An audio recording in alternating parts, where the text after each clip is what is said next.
কোন বান্দা বান্দি আল্লাহর কাছে গুনার জন্য লজ্জিত হইয়া কান্দে রে, আমার আল্লাহ ফেরেশতাদেরকে জিজ্ঞাসা করবে, ফেরেশতারা বল আমার বান্দা কেন কান্দে? ফেরেশতারা বলবে মালিক আপনার বান্দা জাহান্নামের ভয়ে কান্দে। আল্লাহ বলেন জাহান্নাম কি আমার বান্দা দেখছে? না মালিক, জাহান্নাম কোনদিন দেখে নাই, তাহলে কেন কান্দে? বলে আলেমদের জবানে জাহান্নামের ভয়ের কথা শুনছি এই জন্য কান্দে। আল্লাহ বলেন আর কিসের জন্য কান্দে? বলে মালিক রে আপনার বান্দা জান্নাতের আশায় কান্দে। আমার মালিক জিজ্ঞাসা করে ফেরেশতারা শুন আমার বান্দা কি জান্নাতের আরামায়েশ দেখছে? না মালিক দেখে নাই, তাহলে কেন কান্দে? বলে জান্নাতের আশায় কান্দে, জাহান্নামের ভয়ে কান্দে। আল্লাহ গুনার উপরে লজ্জিত হইয়া বান্দা কান্দে গো। আল্লাহ বলেন নজুলের রহমতের সময় বান্দা তার জিন্দেগির গুনার উপরে লজ্জিত হয়ে গেছে। যেই সময় পশু পাখিরা ঘুমায়া যায়, যেই সময় মানুষ তার স্ত্রী পুত্র লইয়া ঘুমায়, ঠিক এই মুহূর্তে বান্দা আমি আল্লাহর কুদরতি পায়ে পড়িয়া বান্দা কান্দে। আমি আল্লাহর কুদরতি, আমি আল্লাহর রহমতের মধ্যে জোশ উঠে গেছে। বান্দা ওয়াদা দিলাম, বান্দায় যদি চোখের পানি ছেড়ে দিয়া কান্না শুরুই করে দিল, লজ্জিতই হয়ে গেল, আমিও ফেরেশতাদেরকে সাক্ষী রেখে ওয়াদা করলাম আমার বান্দার সমস্ত গুনাহ চোখের পানিটা নাকের ডগায় আসার আগে আগে জিন্দেগির সব গুনাহ মাফ করে দিলাম। আমরা তো ইমানের দাবি নিয়ে এখানে বসছি, কেউ কিন্তু বেঈমান হইয়া বসি নাই গো। সবার ভিতরে ইমান আছে, দাড়ি আছে, টুপি আছে, নামাজ পড়ি, সর্বদিক মিলাইয়া ইমানদার দাবি করে প্যান্ডেলের ভিতরে ঢুকলাম। এখন আমাদেরকে ইমানের দাওয়াত দেওয়া হয় কেন? কথা কন। আল্লাহ বলেন ইমান আনতে হবে। ইমান তোমরা আনছি কারণ আমরা ইমানদার দাবি করি বসছি, কিন্তু এরপরও আমাদের কাছে ইমান মাফার কোন থার্মোমিটার নেই। না আছে? ইমান মাপার থার্মোমিটার যদি থাকতো, আর এটা দিয়া যদি মাপ দেওয়া হতো, তাহলে দেখতেন বক্তা শ্রোতা উভয়ে ইমানের কোটা জিরোতে দেখা দিত। কথা হয় না? কারণ আমরা কোন কথা ইমান যায়, কোন কথা ইমান আয় এটাই জানি না।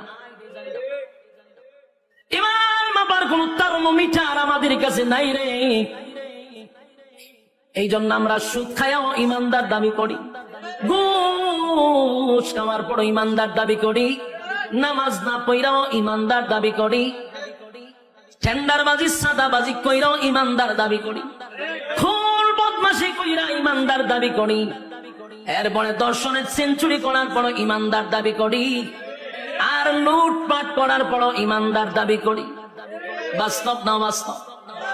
একটা কারণ হলো ইমান মাপার কোন থার্মোমিটার নাই, যার কারণে সবাই দাবি কইরা বসে রয়েছি আমরা ইমানদার ইমানদার। আমরা যদি আসলে ইমানদার হতাম, তাহলে আল্লাহ ইমানদারকে ইমানের ওয়াজ করতো না। যুবক ভাই, ইমান এমন একটা বড় নিয়ামত, ইমান সবচেয়ে বড় নিয়ামত। ইমান কেমনে যায় আমরা জানিও না, হাসতে হাসতে ইমান আমরা বিক্রি করে দিই। 5 টাকার চার কাছেও ইমান বিক্রি হয়। কথা হয় না? দি বুড়া বুড়ির সময় এলে দেখবেন লাঙ্গল মার্কায় গিয়া চা খাওয়ায়, কয় বুটকারে দিবি, আপনারই দিব। চা আপনি খাওয়াইছেন, বুট আপনারই দিব। এবার আনারস মার্কা চা খাওয়াইছে, বুটকারে দিবি, আপনার একটু দিব। চা আপনি খাওয়াইছেন, মার্কা গিয়া জিগায় বুটকারে দিবি, কফি খাওয়াইলাম, বুটকারে দিবি, আপনারই দিব।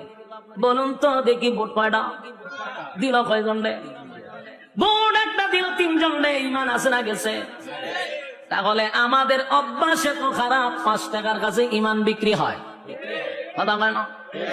আমার অনেক মানুষ ফার্মেসিতে কদিন আগে আমি গেলাম, দেখি এক বেচারা ডাক্তার রে কইতেছে কালকা ওষুধটা না খাইলে মরে গেছিলাম বুকের ব্যথা। তার মানে ওষুধে তারে বাঁচাইছে। এই কথাটাও সাংঘাতিক, আমরা কিন্তু এগুলা বলি। এই কথার দ্বারা ইমান চলে যাওয়ার সম্ভাবনা আছে না নাই? ওষুধ আমাকে বাঁচাইতে পারে না। আবার অনেকে বলে আমার সন্তানটা যদি বিদেশে না থাকতো, না খাইয়া মরতাম। হয়নি? কোন কথায় ইমান যায় আমরা জানি না। যুবক ভাই, আমাদের ইমান যে আমাদের কাছে থাকে না, এটা আল্লাহ বালা কইরা জানে। কথা কয় না? আমাদেরকে আল্লাহ বলেন বান্দারে জায়গায় বে জায়গায় মাথা দেখাইলো, কিন্তু ইমান যায়। কথা কই না? দি মাথা কার জন্য? কপাল কার জন্য বানাইছি? রব্বে কারীম বলেন কপাল আমি বানাইছি বান্দা আমার জন্য। একমাত্র মাথা নত করবি আমি আল্লাহর কাছে। আল্লাহ ছাড়া কোথাও যদি মাথা নত করো ঈমান থাকবো নি।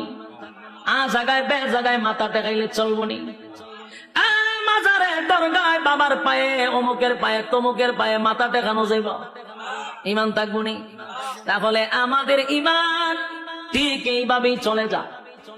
এরপর আমরা দাবি করি ঈমানদার, কথা কয় না?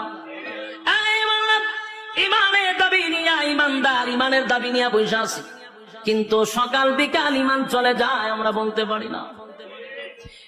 আর ঈমান এত দামি, ঈমানটা এত দামি এত দামি এত দামি। আল্লাহ বলে বান্দারে ঈমান যদি থাকে পাহাড় পরিমাণ গুনাহ যদি হয়, আল্লাহর হক নষ্ট করছেন বান্দা যদি একটা সময় ভিতরে এটা বুঝে আসে যে আমি গুনাহ করতে করতে পাহাড় পরিমাণ করছি, গুনাহ